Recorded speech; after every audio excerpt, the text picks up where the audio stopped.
Hei, kaum jelanta yang tidak berhak protes karena insecure dengan diri sendiri. Seburuk apa hari ini? Tenang, itu tidak mungkin bisa lebih buruk lagi. Tetaplah nyebut, karena kamu tidak tahu kapan waktumu tiba.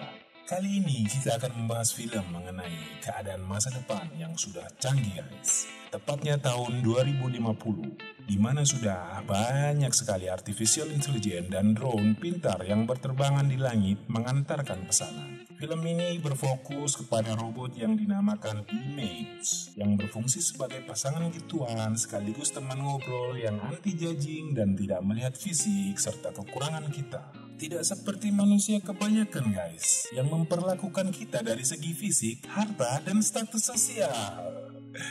Image ini hanya sedikit yang memilikinya karena dianggap seksbot dan juga harganya tidak terjangkau banyak kalangan, bisa sampai ratusan juta.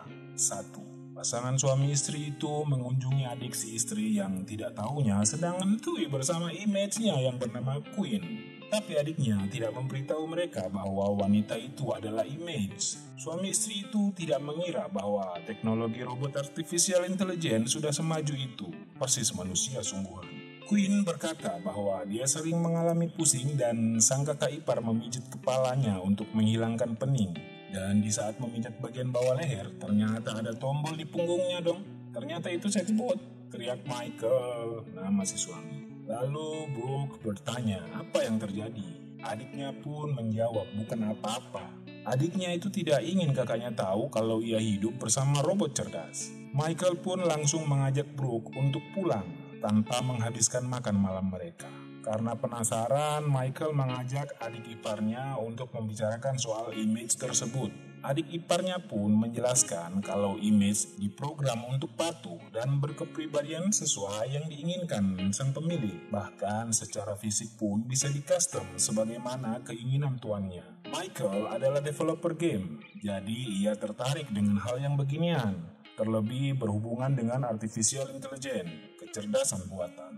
Michael diberikan kartu nama perusahaan tempat memesan image. Tentu saja Michael mampu membelinya. Pagi harinya, Drew, nama si adik, bermain game bersama temannya. Nampaknya video game sudah tidak memakai stick sama sekali. Teman Drew sepertinya naksir Brooke yang sudah bersuami itu. Malam ini, Michael mengajak istrinya merekam adegan untuk game terbaru perusahaannya, tetapi terasa garing dan tidak menghayati. Michael pun seperti mendapatkan jalan buntu dan terlintas di benaknya untuk mengunjungi gedung pembuat image. Setibanya di sana, Michael shock dengan situasi yang sangat erotis dan penuh orang-orang yang berpasangan dengan image. Michael pun bergegas hendak meninggalkan ruangan itu karena muak. Namun di saat sudah akan menuju pintu keluar, ia dikejutkan dengan sapaan bartender yang menyapanya dan mempersilahkan dirinya untuk membrowsing informasi mengenai image di komputer yang disediakan bagi para customer. Michael yang sudah tidak asing dengan game terkesima bahwa di komputer itu customer bisa menyesuaikan image sekehendak hati. Di saat sedang merancang sifat dan fisik image, istrinya mengiriminya pesan dan ia pun meng-cancel kustomisasi itu dan beranjak pulang. Drew dan temannya cangkruk bareng dan di momen itu temannya menyinggung bahwa Drew harus memperhatikan lifestyle-nya karena selama ini Drew menjalankan pola hidup yang kurang sehat seperti begadang setiap malam dan makan junk food setiap hari. Drew pun bertekad untuk menjadi sosok yang lebih baik demi mendapatkan cinta mantannya kembali. Drew dan Michael kembali bertemu untuk memperbincangkan masa depannya. Bahwasanya Drew ingin berubah dan menjadi sosok yang lebih baik. Drew terus terang ingin merubah gaya hidupnya. Aku akan memenangkannya kembali, ujar Drew. Michael menertawakannya. Ia disebut payah karena pasangannya telah lari bersama Cameron, sebuah seksbot, atau lebih tepatnya, an image dude seperti Queen. Justru itulah, kata Drew, he's not considered it as cheating karena Cameron adalah robot tanpa celah, sesuatu yang sempurna di-custom sesuai keinginan sang mantan, baik secara fisik dan watak. Bahkan, tindak tanduknya pun di-custom. Image sepenuhnya tunduk dan patuh terhadap keinginan pemiliknya, tanpa menghakimi, mendebat, dan tidak mungkin bersikap menjengkelkan seperti pecar kelean kan. Menurutnya, seseorang tidak sepatutnya cemburu kepada image karena itu tidak logis. Layaknya jika orang cemburu kepada dildo yang cerdas, hal itu sungguh bodoh, ujar Drew. Michael dimintai tolong untuk membantu Drew dalam merubah lifestyle-nya agar menjadi manusia yang lebih baik, lebih bugar, baik secara fisik maupun mental. Michael pun menyanggupinya. Nantinya Michael akan memperkenalkan kepada koleganya yang ahli dalam pola makan hidup sehat. Malam ini, Michael balik lagi mengunjungi perusahaan produsen image. Ia mengcustom sebuah image. Sebuah atau seorang sih? Awak gelap. Image rancangan Michael pun langsung jadi. Namanya Sofia. Ia blonde dan bermulut lebar. Biar apa tuh? Sofia pun langsung membuat Michael terkagum-kagum. Ya iyalah tong, wong itu lu bikin sesuai fantasi dan kriteria serba lu banget kan? Lu tercengang-cengang. Selanjutnya, mereka pun langsung bisa diduga lah apa yang Michael lakukan bersama image itu. Michael pun mengalami sesuatu yang belum pernah ia rasakan sebelumnya. Sepulangnya ke rumah, Michael bertingkah aneh, bagaikan pikirannya tidak sinkron dengan badannya. Brooke melihat jelas hal itu. Di dalam hati istrinya itu, jelas Michael menyimpan sesuatu. Wanita pintar itu nampaknya sudah mengira bahwa Michael sudah ada yang lain. Tapi sebagaimana kebiasaan orang smart, Brooke tidak gegabah dan lebih menimbang-nimbang keputusan apa yang akan ia tempuh ke depannya. Beberapa hari berikutnya, di pagi itu Michael mengajak Drew ke apartemen sang ahli gizi yang fokus kepada gaya hidup sehat, ahli tumbuh-tumbuhan dan buah-buahan sebagai makanan pokok manusia, yakni makhluk omnivora yang sebenarnya tidak terlalu membutuhkan daging sebagai asupan makanan. Drew pun segera disarankan untuk memakan sayur-sayuran dan buah-buahan sebagai detox. Lalu Drew pun rutin olahraga dan menjauhi berbagai makanan yang tidak sehat. Sedangkan Michael, ia terus tenggelam bersama image hasil customization-nya. Terlena siang dan malam, menghabiskan kuota ngantornya di belahan si image Sofia. Michael sebenarnya tidak menyalahi aturan karena sesungguhnya kebersamaannya dengan Sofia adalah bagian dari riset dan input dalam pembuatan game terbarunya yang memang berkonsentrasi pada jenis game Artificial Intelligence, kecerdasan buatan. Michael tidak merasa menyelingkuhi Brooke karena fungsi Sofia pada dasarnya tidak berbeda dengan sexbot, alat bantu seksualitas. Oke, Michael, sexto yang bisa ngobrol dan diajak curhat. Dude, come on, you can't do that, man. Lebih baik kau dikasih aja dan jadikan ratusan juta itu sebagai mahar. Halalan toiban, kan? Kalau menurut kalian gimana nih? Apakah Michael ini tergolong selingkuh atau tak lebih dari coli doang? Kan image itu tidak bernyawa, tidak memiliki jiwa. Coba komen pendapat kalian di bawah. Oh ya, bagi kamu yang belum subscribe, sekaranglah waktunya. Selagi masih gratis. Oke, lanjut. Michael pulang larut hari ini. Brooke pun menanyakannya tentang siapakah yang ditemuinya di taman. Siapa namanya? Michael membantah. Ia bersikeras bahwa dirinya tidak pernah selingkuh. Michael pun kalut. Keringat dingin memuncul. Peluh kegelisahan menetes di keningnya. Ia segera mendatangi perusahaan tempat image diproduksi. Ia memarahi bartender itu dan meminta pertanggungjawaban dari sang manajer. Michael pun dibawa menuju ruang di mana ia bisa ngobrol bersama manajer. Michael dibawa ke ruangan tertutup. Rupanya bartender itulah founder perusahaan image sekaligus manajernya. Wow. Pendiri image mengajak Michael berbicara dari hati ke hati. Michael merasa kacau dan tidak tahu apa yang sedang terjadi. Ia telah jatuh cinta kepada Sofia, sebuah image. Sebuah atau seorang cuy?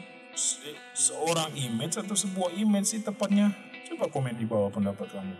Michael merasa bersalah karena dirinya adalah seorang pria beristri. Tetapi tentu saja ini tidak bisa dibilang mengkhianati dong. Seperti halnya seorang istri tidak bisa dibilang berselingkuh ketika memiliki vibrator di bawah kasurnya. Wah, interupsi nih. Kalau agama melarang jelas dong.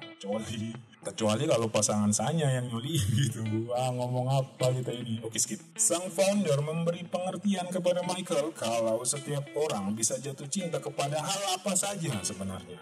Orang bisa jatuh hati kepada sepak bola, pizza, kopi, dan berbagai hal. Dan cinta bukanlah hal yang buruk, kata founder Image. Mesinku tidak memanipulasi orang, tidak berbohong. Emosi dan reaksi mereka tergantung dari apa yang diprogram kepadanya. Apabila ada perasaan yang terlibat, itu tak lain hanyalah refleksi dari orang itu sendiri, bukan image-nya. Itu adalah kau, bukan si image. Ide tentang cinta adalah ada pada sisimu.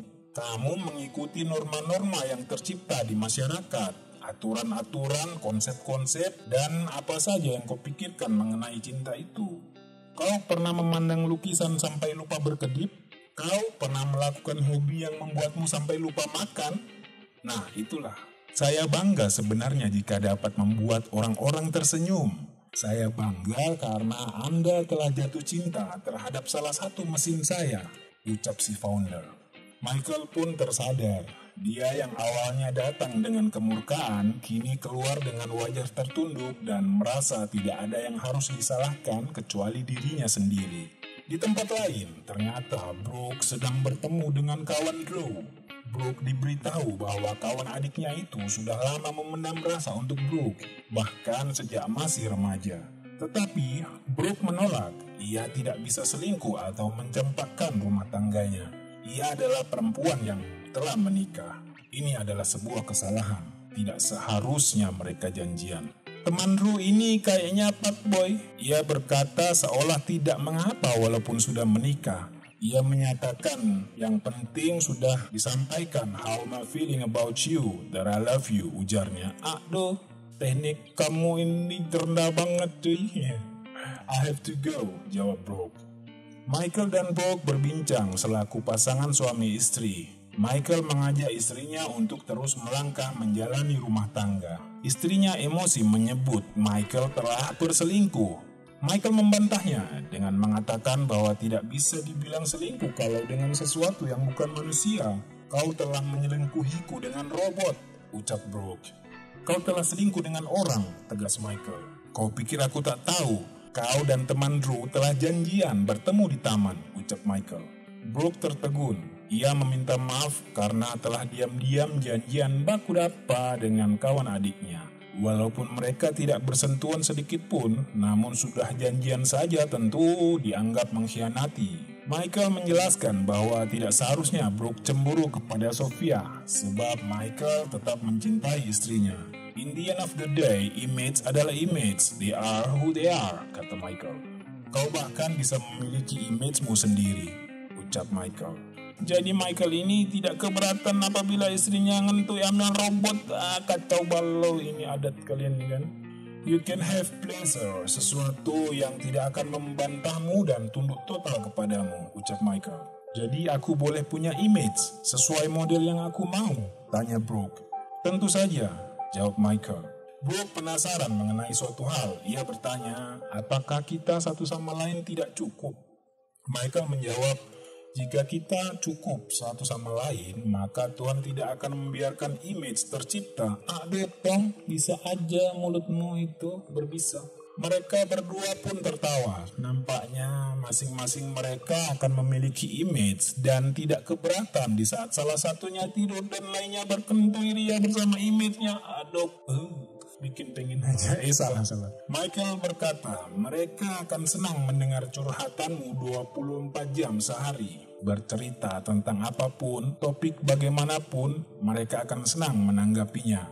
Brooke bertanya, jadi aku boleh membuat dengan rupa seperti apapun yang aku inginkan? Absolutely, jawab Michael.